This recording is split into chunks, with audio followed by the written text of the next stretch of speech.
Assalamualaikum warahmatullahi wabarakatuh. Hamdan wa syukurillah amma ba'du.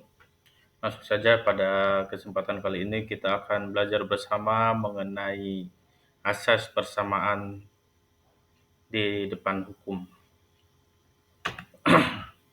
Apa itu asas persamaan di depan hukum? Asas persamaan di depan hukum adalah prinsip fundamental yang menjamin setiap orang tunduk pada hukum yang sama tanpa diskriminasi apapun. Prinsip ini dikenal juga sebagai egalitarianisme hukum, menjamin perlakuan adil kepada semua orang tanpa memandang ras, agama, gender, atau status sosial mereka. Dasar Konstitusional Pasal 27 Ayat 1 Undang-Undang Dasar 45, segala warga negara bersamaan kedudukannya di dalam hukum dan pemerintahannya. Tujuan utama menjamin perlakuan yang sama dan adil bagi seluruh rakyat dalam setiap aspek hukum dan pemerintahan tanpa terkecuali.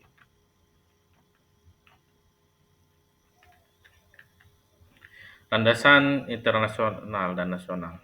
Asas persamaan di depan hukum bukan hanya prinsip nasional, tetapi juga diakui oleh komunitas internasional melalui berbagai instrumen hak asasi manusia. Komitmen Indonesia terhadap standar global ini menunjukkan dedikasi negara untuk melindungi hak setiap warganya. Yang pertama ada Deklarasi Universal HAM. Yang kedua ada ICCPR pasal 26. Yang ketiga ada Konstitusi Indonesia. Keadilan tanpa pengecualian. Setiap individu tanpa memandang latar belakang berhak mendapatkan perlakuan yang sama dan adil di hadapan hukum. Jadi di Indonesia itu tanpa membeda-bedakan dari agama, dari ras, dari nasab pun, dari jabatan, semua sama di hadapan hukum. Nah, tantangan penerapan di Indonesia. Meskipun asas persamaan di depan hukum telah ditetapkan dalam konstitusi, praktik penerapannya di lapangan masih menghadapi berbagai hambatan serius, diskriminasi struktural, ketimpangan ekonomi, dan korupsi terus melemahkan fondasi keadilan yang seharusnya melindungi semua warga negara. Studi kasus penanganan tindak pidana korupsi. Kasus korupsi alat kesehatan di Puskesmas Tangerang Selatan pada tahun 2012 memberikan pembelajaran penting tentang tantangan penerapan asas persamaan di depan hukum.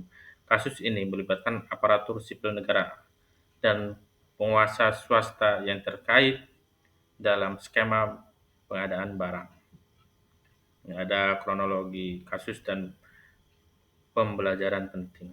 Nah, pembelajaran pentingnya apa? Putusan pengadilan dinilai tidak sepenuhnya mencerminkan persamaan kedudukan di depan hukum. Kasus ini menunjukkan perlunya reformasi menyeluruh dan penguatan prinsip equality before the law dalam praktik pengadilan yang nyata. Kesimpulan pada kali ini yaitu asas persamaan di depan hukum adalah pilar utama yang menopang negara hukum dan demokrasi. Untuk mewujudkan keadilan sejati bagi semua warga negara diperlukan komitmen kuat dari semua pihak dan reformasi keberlanjutan. Pertama, komitmen pemerintah terus ada reformasi sistem, ketiga ada pendidikan hukum, yang keempat ada perlindungan HAM. Mungkin segitu saja yang dapat saya sampaikan. Kurang lebihnya mohon maaf. Assalamualaikum warahmatullahi wabarakatuh.